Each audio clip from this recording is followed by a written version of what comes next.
Assalamualaikum warahmatullahi wabarakatuh. Madayaw ug maayong adlaw kaninyong tanan. Magandang araw sa inyo lahat. Kaisa ko ang buong bansa sa paggunita ng Araw ng Kagitingan.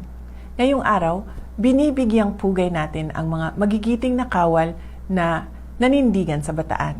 Ang kanilang sakripisyo ay hindi lamang pagpapakita ng lakas militar. Ito ay isang dakilang pagpapatunay ng pagmamahal sa sariling bayan. The Day of Valor reminds us that our freedom was bought at a high price. It is a reminder that the defense of our republic is a continuous duty that falls upon every generation. Today, valor is found in our courage to protect our sovereignty and our discipline to uphold the rule of law.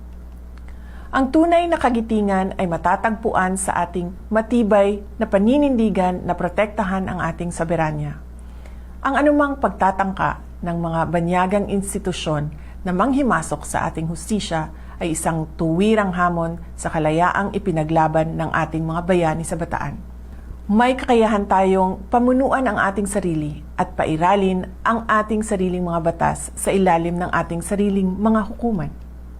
Kagaya ng ating mga bayani sa Bataan, huwag tayong sumuko.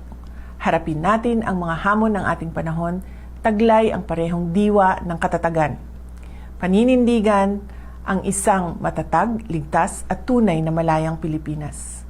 Isang makabuluhang pagunita ng Araw ng Kagitingan sa inyong lahat. Mahalin natin ang Pilipinas para sa Diyos sa bayan at sa bawat pamilyang Pilipino. Syukran.